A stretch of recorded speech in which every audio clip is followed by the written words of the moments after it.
everybody, my name's Sean Hewitt. I'm in my special Eco Cube in Nottingham, and I'm talking to my colleague and associate and friend, Sid Smith, who's in his special music suite of the west wing of his house in Whitley Bay. And today it's episode 13. Unlucky for some, I suspect all our viewers and listeners, where we discuss the 13th edition of Bob Dylan vinyl, the definitive collection, the double live album, Before the Flood, which is it's a bit of a first for Bob. It's a double live LP, and Sid's showing you the elaborate picture spread in the middle. There's the back of the cover. It's another brilliant pressing. This is they're all heavyweight 180 gram versions, and this is a very good pressing of an album I got in a cheapo, nice price vinyl version back in the day. That's how I first heard it. I've got quite sentimental memories about this record for that reason. This is a much better pressing and sounds much better though. Where are we in the story? Well, yet again, the makers of the magazine have tangled our timelines. This isn't the next album in the sequence chronologically. Before this album, Dylan has reunited with his friends, The Band, with whom he did his last tour in 1966. And in 1974, in the space of 3 days, they record a studio album called Planet Waves, which we'll be doing in episode 14, even though it comes out before this one. That album is pretty well received. It's one of a new record deal for Bob on Asylum Records. David Geffen has hunted him down, poached him from Columbia. Columbia are appalled and seething over that, release a really bad album called Dylan, which is just full of stuff that was left over from the stuff that was left over that was on Self-Portrait and other albums around that period. He can't do anything about it, but they released a new album. It's well reviewed, and then he goes on a massive tour of America with the band. It never comes outside the American continent, as far as I'm aware, that tour. It's just the US. It's a new kind of tour. In 1966, when he toured with the band, they were booed every night, and it led to a lot of trauma on behalf of the group. And he's not toured for 8 years when they do this tour. But this tour is a different thing. It's not playing little theatres in Manchester and Newcastle. It's big arenas, Madison Square Garden, expensive tickets. A very well ordered, they do change the set quite a bit. There's a few songs off Planet Waves in the set which aren't included on the live album at all. And they have sections of just the band playing and sections of just Bob playing acoustically. And it's a very well organized, very well prepared tour that's very lucrative and extraordinarily well reviewed. And Bob soon realizes he doesn't like it at all. He doesn't like the corporate nature of it. He doesn't like the organization of it. And he soon becomes disenchanted. But the performances are pretty good, judging by this album. And this double live album is released at the conclusion of the tour.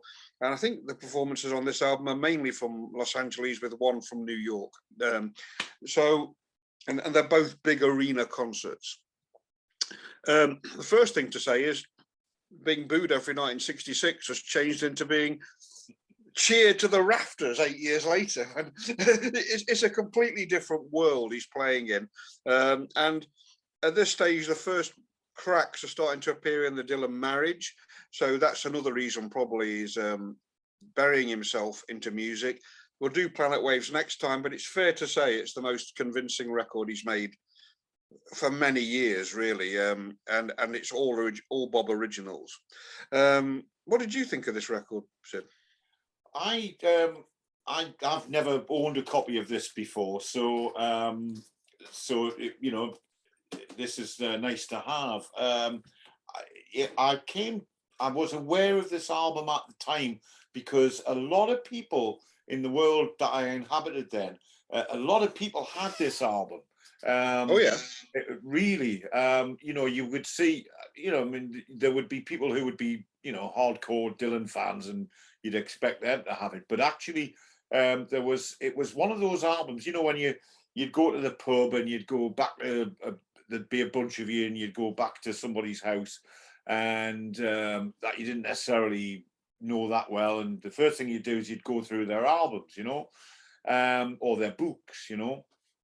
And this the amount of times I saw copies of this lying around in people's houses was astonishing. So listening to it, I mean, I had heard some of it, you know, vaguely, distantly, but playing this one, it's interesting. I think some of the things you've touched on already. There are moments when there's I can't, you know what, I'm terrible with titles of songs, but there's moments when he touches like Don't Think Twice, for example, is on here. You know, that's a song with quite a bit of, you know, resonance from the 1960s and Blown in the Wind, particularly, you know, those kinds of songs. Hearing those redone back then on that tour, you do get a sort of sense of how special that must have been for audiences. The performances, you know, I mean, the performances in some cases are quite, what's the word? They're quite raggedy in places, actually, but that kind of works, you know. Raggedy is the wrong word, but they're just sort of rough and tumbly. And there's a kind of unvarnished aspect to the sound of the band, anyway. There's a looseness to them, which I think actually works quite well overall as an album. I think the one bit for me where it falls down a bit. Do you remember? I can't remember what album it was on. Was it John Wesley Harding, that All Along the Watchtower? It was originally. Yes. So ages ago, we had a discussion about that album, and I said to you about the sort of slightly cursory nature of it. You know, he just sort of bashes out the chords and knocks the words out.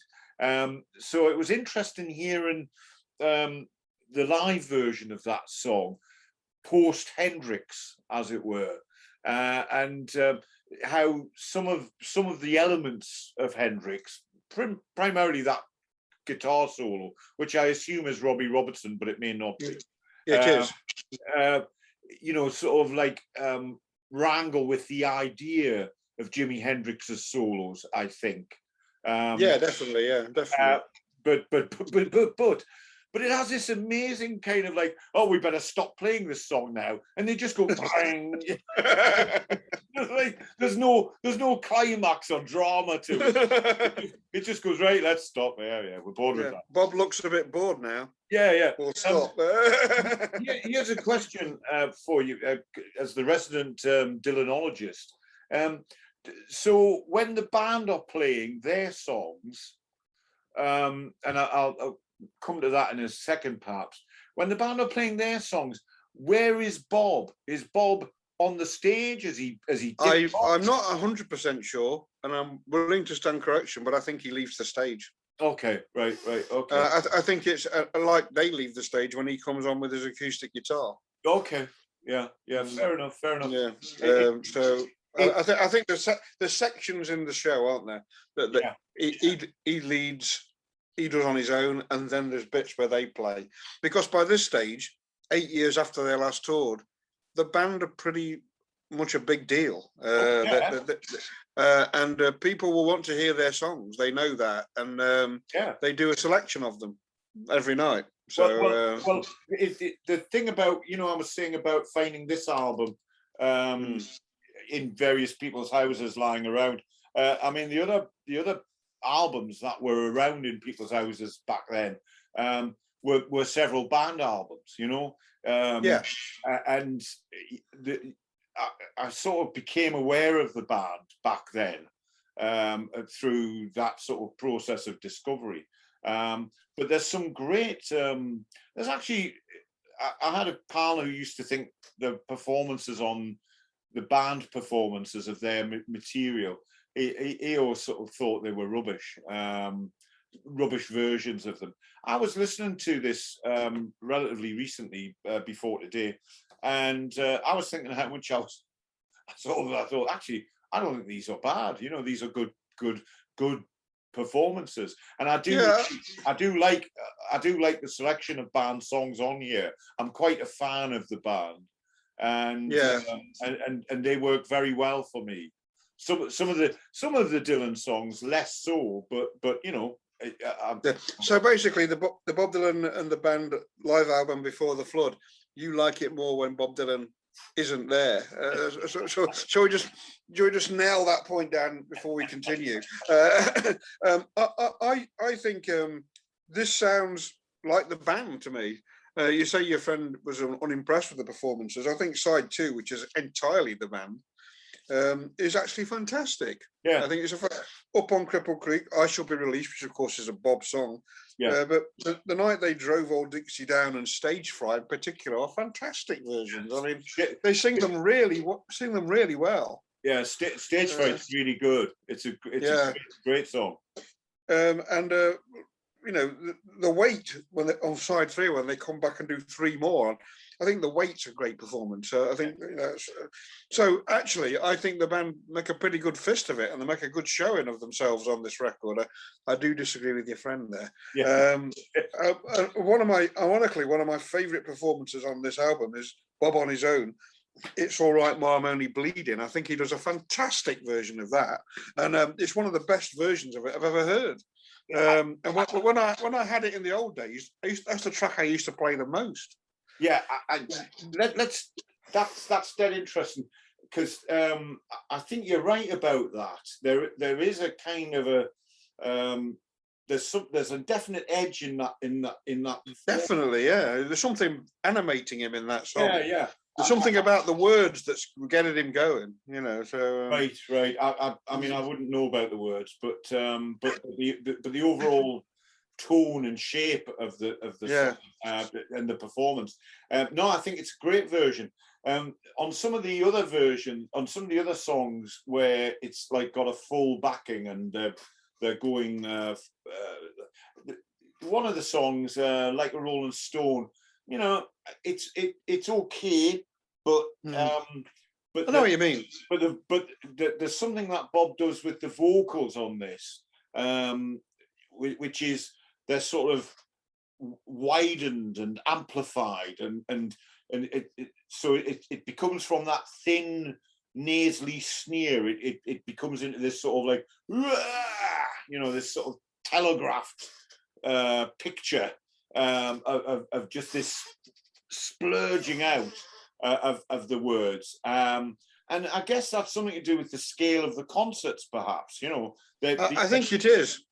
I think it's definitely right what you've just said, and I think on the opening song, Most Likely You Go Your Way and I'll Go Mine, which is since this tour has been quite a popular opening song for Bob. Sometimes he doesn't have a set opener at all, to say the least, but he's actually using that song as the opener on tour now, which is quite interesting.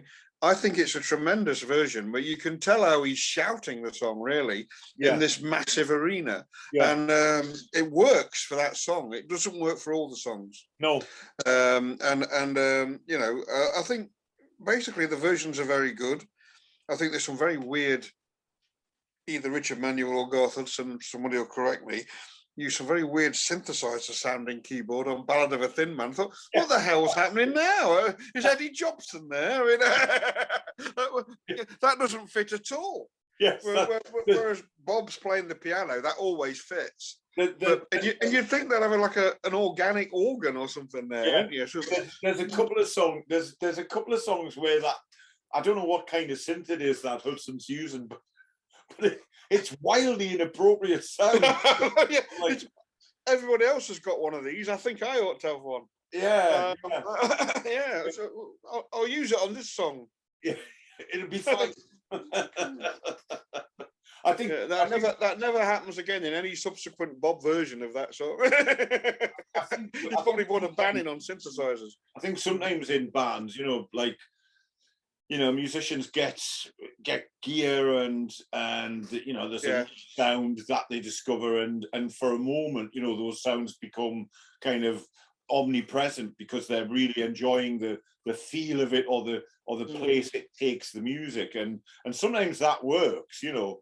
I'm thinking of you know, classic Moog sounds, for example. You know, that pure sine wave tone, and you know, that the tone out of the Moog that, say, somebody like Steve Winwood gets, you know, which is kind of a signature tone. He made that tone his own. And then there are other sounds which, you know, fleetingly we hold our attention, but then you come back to them and you say, what were we thinking? What on earth Why did I buy this? Yeah. Yeah.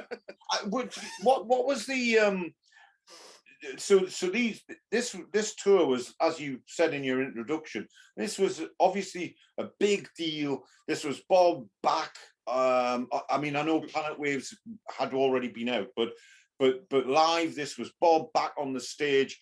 I read somewhere, or you told me in one of our regular punishment beatings, that he late after this tour had finished, Bob was unhappy with the tour and unhappy with the performances, or some variation on that. Is that right?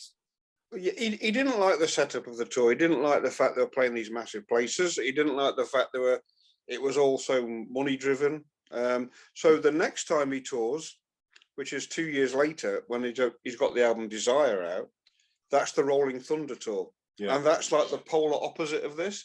They're mainly driving to colleges and universities and small halls in towns.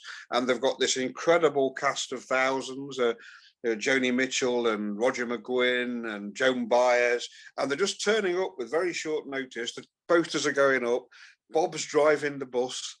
And they turn up and they do the show, and they do a long show where everybody, again, like this, where there's shifting sets with the band and Bob. They have, you know, Joan Baez will do a bit, Joni Mitchell will do a bit, Roger McGuinn will do a bit.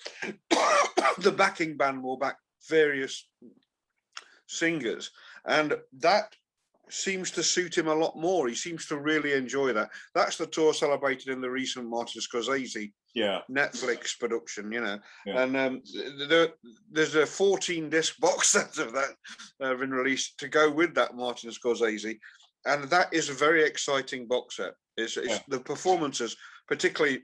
We'll get to it, but songs like Isis from Desire are astonishingly more exciting than these performances. Okay. I think these performances are very good. I think it's the returning hero playing the songs you love. Yeah. And I think that gets to bug him after a bit. And I think he's also bugged by the difference between his feelings about the tour and the absolute rapture of the critics and audiences. He can't square the circle. He thinks there's something missing on this tour. Well, he never tours. He never tours with the band again after this. No, he after a period of putting out sort of frankly strange albums, very strange, yeah, where he's kind of trying to tell everybody that he's not the Messiah. You know, he comes out predictably. He comes out on a massive tour. Playing huge venues, which must have come as a surprise to him, I'm sure. And guess what? It's the return. You know, the crowds, the Messiah. It's all back. It's all kind of. It's like it's all the hits. It's reset. It's back to where he was. So in one sense, so I can understand why in one sense he would be unhappy with all of that. But what's the? I think in one sense he's escaped from the former prophet style image has been his family life, and at this point his family life is just starting to fracture. And I think he takes refuge in the music again, and he goes back on tour, and he suddenly is a hero, and that upsets him as well. Because I don't think he thinks this tour is as important as the '66 one, where he was booed every night, but now he's getting cheered every night, and now all the reviews are saying how brilliant he is. And I don't think he thinks he is at this point. Yeah, it's corporate rock. I mean, you know. Yeah, it's one of the first, or if not the first, corporate rock tours of the kind we're used to now. Yeah, it's groundbreaking in that way, but it's not groundbreaking in a way he's ultimately very pleased with. You know, he's not very. I think the band love it. Of course, if your personal relationships are fracturing and going through a bad patch, there's nothing guaranteed better to heal the wounds of that than going on a very long tour. You know, as you say, that he's escaping from that, isn't he? And yes, things are going wrong at home. Going on. That's been his refuge for 8 years. Yeah, going on tour, of course, has all sorts of distractions available to. Yeah. What's Absolutely. the track on here that you pick? Ironically, as it's a Bob Dylan and the band album, I am going to go with "It's All Right, I'm Only Bleeding," even though it's just Bob on his own, because the power and passion of that performance transcends the rest of the album to me. I do like the version of Highway 61 Revisited, on which Robbie Robertson plays some brilliant guitar, I think. Yeah. But overall, I'll try to think of a track with the band, but overall, that's my favourite track. "It's All Right, I'm Only Bleeding." Yeah, the worrying, my favourite track would be. I was trying to think of what it would be, with ideally including Bob Dylan on stage. Yeah, in our Bob Dylan podcast. So, and it's because I really like "Ballad of a Thin Man." I think it's a great song. I don't know why it appeals to me so much. So I thought, well, yeah, it'd be great to go with "Ballad of a Thin Man" because here's this song being played live. And it's got all sorts of associations and the resonances, but then it's got that fucking awful. I knew you were going to say that. Yeah. So I can't go with that. It's got that fucking awful keyboard in it, but so I'm going to go with "It's All Right, Ma, I'm Only Bleeding." Oh, thanks. Yeah. Again, we've saved another slot on our ultimate playlist with that choice by you. But the close second, I'm only picking that one because I think there is something genuinely interesting in that performance, and I'm going with that one because it happens to be Bob Dylan. There's a couple of other. If I wasn't too worried about having to include Bob Dylan in the piece, I would. I'd probably go with "The Shape I'm In" just because I love that song, or "Stage Fright." Anything with the band in sort of generally works for me. So as long as it's not got Bob Dylan on, you'll pick it. Yeah, I noticed that. Yeah. We know what the next album is, don't we? It's Planet Waves, isn't it? Yeah. That'd be episode. That'd be our next episode. That'd be episode 14. Right. Okay. Well, I can't wait.